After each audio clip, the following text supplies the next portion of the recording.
Alright, so what is the point of this video? Well, this is the Bohemian coding website for the Sketch 2 application for the Mac, and I read through their whole tutorials, and I'm just going to talk about the useful stuff. Now, there's going to be a lot of quick cuts, and I'm pretty much going to do it all in one take, but there will be some quick cuts, to save some time.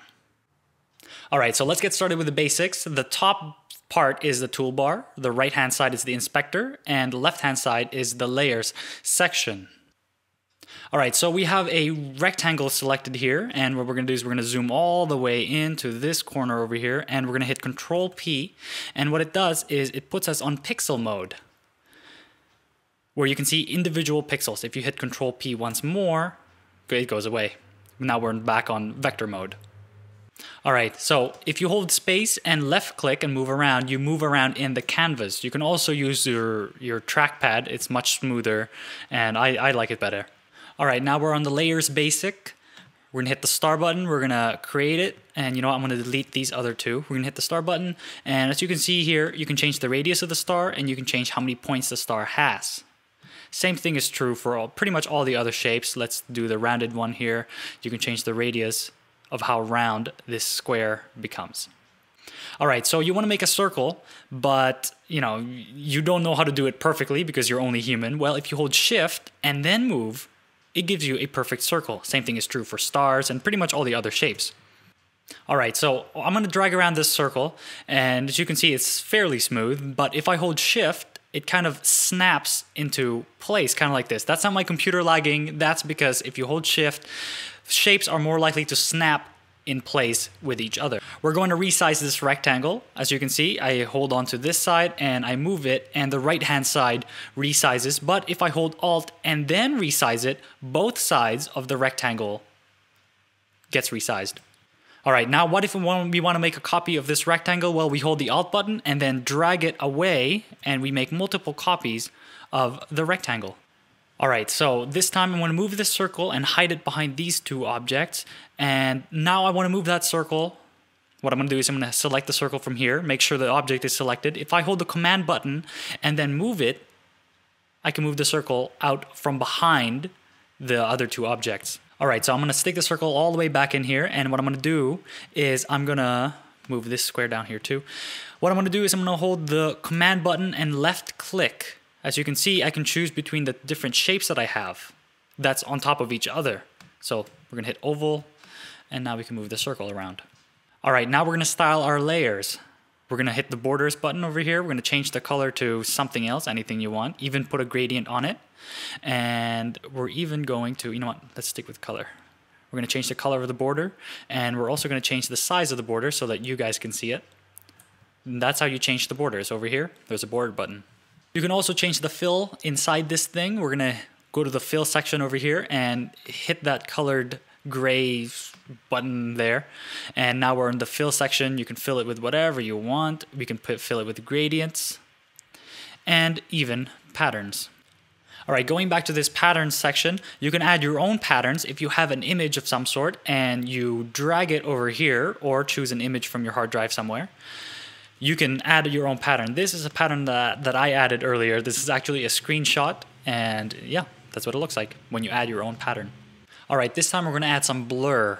Over here is the blur section. We're going to click that, and now as you can see, it's blurred. You can change the blur effects, and there's 3 different kinds of blurs: motion blur, Gaussian blur, and zoom blur. Blur is extremely computer intensive, resource intensive, so keep that in mind. You might crash if you use it a lot. Another thing to note with these blur is if you zoom in right now, what you'll see is it's actually pixelated, and that's because the software changes it into pixelated form, into a bitmap, when compared to a vector beside it. Alright, there are different kinds of exports you can do. This is called a slice over here. Let's see. You can select this section over here, and then whenever you export slice number 4, it'll export everything in slice number 4. The same is true if you export everything in slice number 1 or slice number 3 or whatever slice you want. And that means you have more flexibility with your exports. You can also export it in different types of formats: PDF, EPS, SVG, PNG, JPG, and TIFF. Read over here on this side of the screen, read it, and yeah, formulate your own thoughts on which format is best for you. All right, so we've graduated onto the editing section. We're gonna hit the vector, and what we're gonna do is we're gonna create a vector. Simple triangle like that. And yeah, that's how you create something with a vector. Another quick way of creating a vector is if you hold the command button, as you can see, my lines are limited to the horizontal, the vertical, and the diagonal. There we go. Also, I messed up with that one. I clicked here by accident. I clicked the center by accident, as you can see. If you hold the command button and you click the center between two different nodes, you put it exactly in the middle. All right, now we're going to edit our points over here. As you can see, you can edit it this way. It's pretty easy. Now, what if you want to select multiple points? I have right here several points. What you do is you hold the shift button and you drag, and now you've selected multiple points. And what if you want to add more to that point? You hold shift again, you drag, and then you let go of left click, and now you have these 4 points on you. But what if you want to let go of those points and select these two right here in the middle? You hold shift, you drag, you let go of shift, and then you let go of left click. Now you've only selected these two. There are different types of point nodes. Let's select this one. And as you can see, you can select the straight, I can't say straight edge, the straight point over here, the symmetrical point, the asymmetrical point, where you can make this one larger than the other. And the last two is, what is this called? Disconnected point. So the lines don't follow each other. And the last one is a curve, kind of like this. So what we're going to do is we're going to change this to 32. And you probably can't see that. It rounds off the edge like that. Let's see. There you go. Rounds things off. All right, so we're done with the vector tool. We're going to go to the pencil tool over here. It's pretty much the vector tool, except you can click and hold and drag and create a shape, just like that. All right, so we're back down here again, and what we're going to do is we're going to select multiple shapes. So in this case, these two shapes, and we're going to hit the union tool. Now keep in mind which one is on top. So this square is on top of this circle. We're going to hit the union button, and the square and the circle combine with each other. Now I'm going to undo that, and I'm going to put the circle on top of the square, and I'm going to select them both again, and I'm going to hit the union button once again, and that's the effect it does. The cool thing with this software is even after you select a bunch of these shapes, and what you're going to do is you're going to hit the union button or the subtract, intersect, or the difference button. Instead of just, having this giant shape that you can't really do much with, you could probably change the size, the, gradients and stuff like that. What you can do is you can open this triangle over here, and you can access all the different shapes inside it. So let's just say you wanted this rectangle a little bit bigger, so we're going to move that down. And let's just say you wanted this rectangle a little bit smaller, and we can do that. And now, same shape, well, different shape, but it was really easy to change things around. All right, we're going to move back to our shapes up here, and what we're going to use is the scissors tool. So we're going to double click here, and we're going to hit the scissors tool. And as you can see, if you hover over a side and you click, it gets rid of that side, the edge. That's what the scissor tool does. Until you pretty much have nothing left. All right, so next thing we're going to use is this rotate copies feature. We're going to select the number of copies that we want. So let's say 5. And now we have a bunch of copies. And we can click this ring in the middle and move it around if my computer is done freezing itself. There we go. And we can move that around. We can change the radius of the copies and even the orientation. Also, keep in mind that even after you created this path, you can keep selecting one of them. So let's say this one in this case, and you can still edit it. So only one petal is edited out of this really crappy flower that I made. Now, what if you wanted to split all of these up into specific shapes that you can edit on its own? What we're going to do is we're going to cheat a little bit here. We're going to do edit path split, And what happens is you have different shapes that you can edit yourself. It's very hard to see, I know, I realize that. Now that you have everything split up, select them again, hit the group button, and now they're back into one cohesive group. All right, so that's it for the editing section. We're gonna go back to, now we're gonna go to styling section. And let's see here, let's ungroup them. Select this one, this single one over here. And we're gonna choose a color. And as you can see, it's HSLA. You can change that to, if you click one of the letters, RGBA, if that's what you want. Those are pretty much the two options that you have. You can create gradients. So what we're going to do is we're going to select that. We're going to select a gradient, something like this. And we can also add nodes in between them. So I'm going to left click, and now I'm going to move this up and down. As you can see, it kind of changes the gradient a bit. Now we're going to select here again, left click, and now I have another gradient selection tool, gradient detail tool. If you want to change the color, so let's hit the, let's change this one up here. And we'll just change the very, very tip of that. And again, same thing can be done at the very bottom or anywhere in between. There are 4 possible fills that you can do. Right now I just did the gradient fill. Well, we can do another fill over here on top of that. Let's do a pattern fill. Looks like this, and let's change the opacity. And now we have 2 different fills happening at the same time. Maybe I should change the opacity, tone it down. Oh, actually I can't do it with patterns, my bad. Let's go to color and then change the opacity. And as you can see the gradients below it. Also, there's blending options. So you can do multiply or darken or, everything that's available in this menu. There are 2 ways to delete these fills. So let's just say you have 4 of these and you're like, hey, I don't want these anymore. Let's delete them. You can click here and then drag, and that's what you see. Or you can right click and remove. There are also presets on the bottom left. So let's select this, and on the bottom left, we're gonna hit plus.